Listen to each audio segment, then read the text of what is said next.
La France potentiellement ingouvernable suite aux résultats des élections législatives. On va donc voir ensemble les différents enjeux absolument historiques. Un nouveau président en Colombie ou encore le retour du documentaire d'Orelsan. Bref, beaucoup d'actualités aujourd'hui. Salut, c'est Hugo, j'espère que vous allez bien, que vous avez passé un bon week-end malgré la chaleur quand même très présente ce week-end.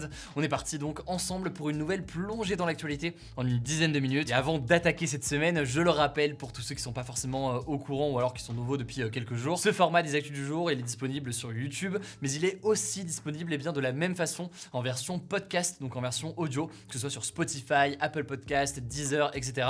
N'hésitez pas, c'est un des podcasts les plus écoutés en France aujourd'hui, donc merci beaucoup, déjà ça fait super plaisir. Et pour écouter la version audio, vous tapez Hugo Décrypte sur Spotify ou autre, bref, votre application, pour pouvoir vous abonner et écouter tout ça dans les transports chaque matin par exemple. Alors aujourd'hui, forcément, on va revenir sur les élections législatives qui ont eu lieu ce dimanche pour élire les députés de l'Assemblée nationale. Certains prédisent que la France va devenir ingouvernable. Alors qu'en est-il? Pourquoi est-ce que la situation est unique et que pourrait-il se passer désormais? On va voir ça ensemble. Bon, alors commençons déjà avec les résultats, avec une petite mise à jour avec les résultats définitifs selon le ministère de l'Intérieur. Ensemble, donc l'alliance des partis qui soutiennent Emmanuel Macron obtient 245 sièges de députés à l'Assemblée nationale. La NUPES de son côté, donc l'union des partis de gauche menée par Jean-Luc Mélenchon, en obtient 131. Le Rassemblement national de son côté en obtient 89. Et enfin, le parti de droite, les Républicains, en obtient 61. Ça, c'est donc pour la répartition générale des sièges à l'Assemblée nationale, sachant que Le Monde, par exemple,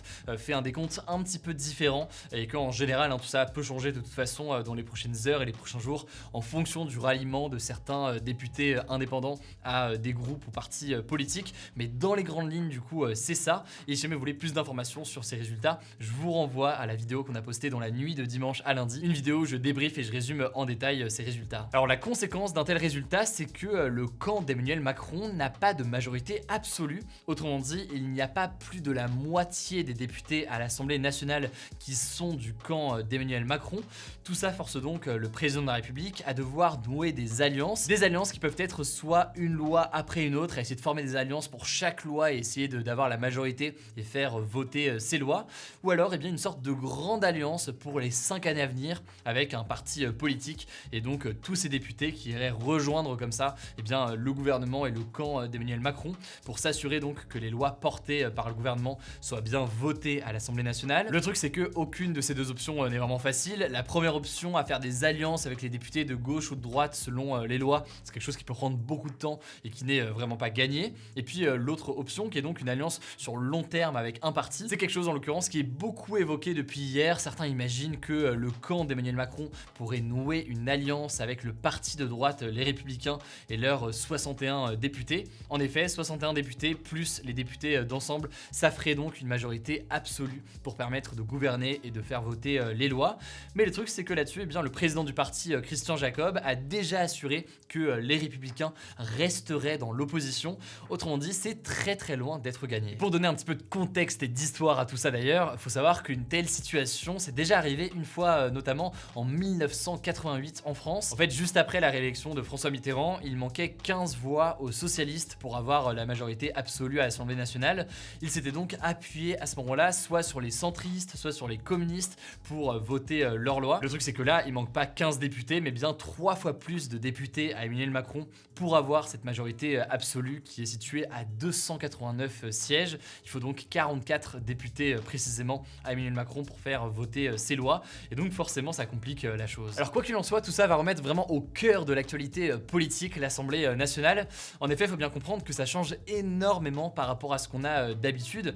Jusqu'ici, en général, et depuis que le calendrier électoral a changé, il y a les législatives juste après l'élection présidentielle, et en général, il y a un président qui est élu. Dans la foulée, ce président arrive sans problème à avoir une majorité absolue à l'Assemblée nationale, et donc à ce moment-là, l'Assemblée nationale vote assez facilement et de façon quasi directe les lois qui sont portées par le gouvernement, ce qui menait d'ailleurs à pas mal de tensions et de débats sur l'organisation du fonctionnement démocratique aujourd'hui. Là en l'occurrence, on est dans un fonctionnement complètement différent puisque la NUPES, donc l'alliance à gauche, mais aussi le Rassemblement national ou encore les Républicains vont avoir beaucoup plus de possibilités pour influencer la façon dont le pays est gouverné, puisque de fait, le camp d'Emmanuel Macron a besoin de certains de ses députés pour faire passer les lois. Au passage, et même si ça peut paraître un petit peu technique, c'est intéressant de voir le débat qui a eu lieu aujourd'hui. En gros, initialement, les différents partis de l'Alliance à gauche devaient avoir chacun leur groupe à l'Assemblée nationale. Donc, un groupe pour le Parti socialiste, un groupe pour les écologistes,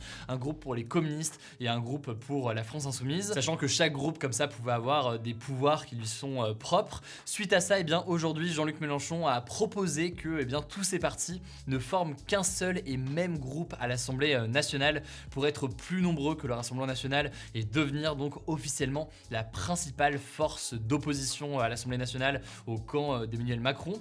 Le truc, c'est que cette proposition a déjà été rejetée par l'EPS, les écologistes et les communistes. Ce que ça veut dire, c'est qu'a priori, la gauche a beau être majoritaire et la principale force d'opposition à l'Assemblée nationale, ils auront tout de même des groupes distincts. Il n'y aura pas un groupe NUPES à l'Assemblée nationale, mais il y aura bien plusieurs groupes de gauche. Et voilà, tout ça peut entraîner pas mal de choses sur le poids de ces différents groupes. On aura l'occasion, vous inquiétez pas, d'en reparler en détail cette semaine. Bref, pour résumer, la situation est telle que certains estiment que la France aujourd'hui est ingouvernable. Autrement dit, Emmanuel Macron pourrait être incapable de faire passer et faire appliquer son programme puisqu'il n'arriverait pas à obtenir suffisamment de députés pour voter ses lois. Et donc, que peut faire désormais Emmanuel Macron? On a parlé de la question des alliances, mais l'autre sujet qui revient beaucoup sur la table depuis aujourd'hui, c'est la question de la dissolution de l'Assemblée nationale. En gros, dans un an, et ça c'est écrit dans la Constitution, Emmanuel Macron pourra, s'il le souhaite, dissoudre l'Assemblée nationale. Ce que ça veut dire, c'est que les députés quittent leur poste de député en quelque sorte, et on organise des nouvelles élections législatives. Ce serait donc l'idée de rebattre toutes les cartes avec la possibilité, à ce moment-là, pour lui, s'il s'en sort, de gagner plus de députés et donc d'essayer d'avoir une majorité absolue à l'Assemblée nationale. Mais tout ça, c'est aussi une prise de risque majeure puisque ça peut aussi entraîner pour lui le fait d'avoir encore moins de députés à l'Assemblée nationale si après cette dissolution et ces nouvelles législatives, il arrive à avoir moins de députés tout simplement de son camp. Ça, c'est donc quelque chose qui est possible dans tous les cas dans un an, dans le cas où il voit au bout d'un an qu'il n'arrive pas à faire voter des lois parce que c'est complètement bloqué, sachant que certains estiment qu'il pourrait potentiellement le faire avant ça et donc plus tôt. Mais là, en l'occurrence, rien n'est sûr, c'est de l'ordre de l'interprétation de la Constitution et du fonctionnement de notre République aujourd'hui. Et donc il y a pas mal de débats là-dessus, je vous en reparlerai forcément cette semaine. Bref, ce qu'il faut retenir en tout cas, c'est que l'Assemblée nationale va devenir le lieu de tous les débats et Emmanuel Macron va forcément devoir s'appuyer sur des personnes qui ne sont pas de son camp pour pouvoir gouverner. Ça pose beaucoup de questions, c'est dans tous les cas ce que je vous disais hier, un revers absolument majeur pour Emmanuel Macron et une immense défaite de ne pas avoir réussi à obtenir une majorité absolue. On verra donc quelles sont les conséquences. Évidemment là-dessus, je vous tiens au courant forcément cette semaine. Et on continuera à faire d'ailleurs, au-delà de ces vidéos d'actu du jour, des posts dédiés sur Instagram sur quelques sujets précis comme ça ou des grandes questions. Du coup, n'hésitez pas à nous suivre, le nom du compte c'est Hugo Décrypte. Allez, on poursuit avec les actualités en bref et d'abord des actualités liées aux élections législatives. Très rapidement, d'abord celle-ci, Marine Le Pen, qui a été réélue députée dans sa circonscription du Pas-de-Calais avec 63% des voix, a annoncé ce lundi matin qu'elle ne reprendrait pas la tête de son parti, donc du Rassemblement national.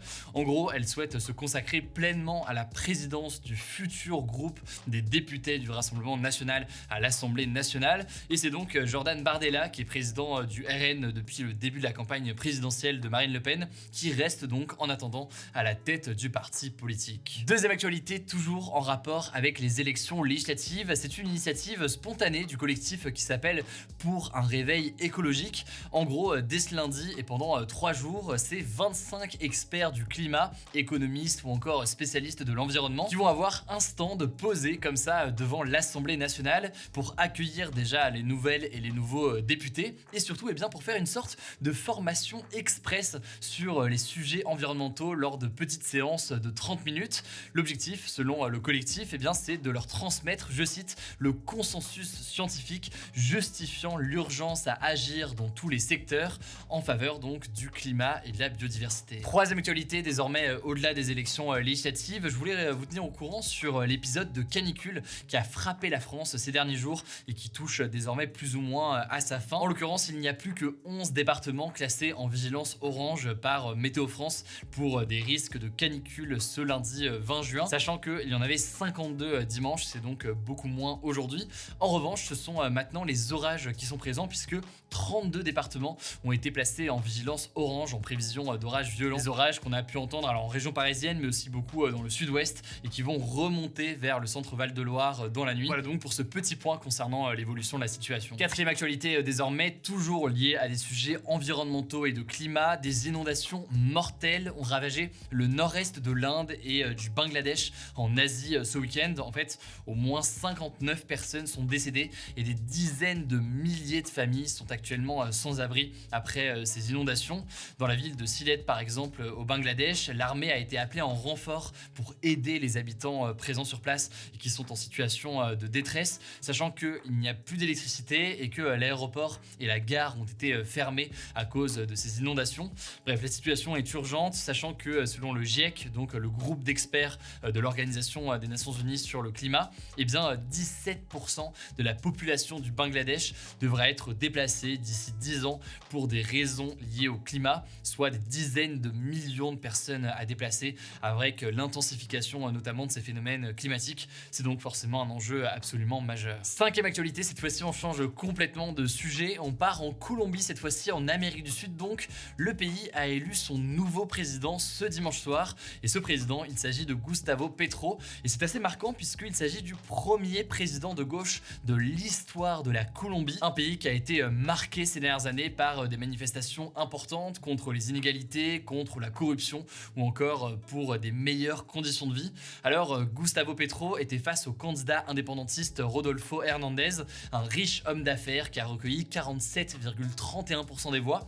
Et cette victoire, elle est doublement historique, déjà donc parce que c'est un président de gauche, mais au-delà de ça parce que sa vice-présidente Francia Marquez est la première femme afro-colombienne à accéder à ce poste très important. Bref, Gustavo Petro va donc succéder officiellement à l'actuel président de droite de la Colombie, Ivan Duque. Ça va se passer le 7 août prochain. Évidemment, on suivra ça. Allez, dernière actualité plus légère et culturelle pour terminer aujourd'hui. Le rappeur Orelsan a annoncé la date de sortie de la seconde partie de son documentaire. Montre jamais ça à personne, c'est le nom donc du documentaire. Ce sera pour octobre 2022. Alors pour ceux qui n'avaient pas suivi, Orelsan avait sorti à l'automne 2021 une série documentaire diffusée sur Prime Video, entièrement filmée par le frère d'Orelsan, Clément Cotentin, pendant plus de 15 ans, qui montrait donc l'évolution d'Orelsan. Alors pour le moment, on ne sait pas encore grand chose sur cette partie 2 qui devrait donc sortir au mois d'octobre. Forcément, par contre, on a hâte de voir tout ça, puisque si vous ne l'avez pas encore vu, je vous conseille fortement la première partie qui était vraiment excellente. Alors pas de débat aujourd'hui, mais vous inquiétez pas, on va avoir pas mal de débats dans les prochains jours liés forcément aux élections législatives. En tout cas, c'est tout pour ce nouveau résumé de l'actualité en une dizaine de minutes. Pensez donc à vous abonner, je ne sais pas encore le cas, pour ne pas louper les vidéos suivantes, à découvrir pourquoi pas ces actus du jour en version podcast, en version audio sur Spotify, Apple Podcast, etc. Pour vous abonner, vous tapez Hugo Décrypte tout simplement et à ce moment-là, vous allez pouvoir le retrouver. Prenez soin de vous, prenez soin de vos proches et on se dit à demain pour une nouvelle vidéo.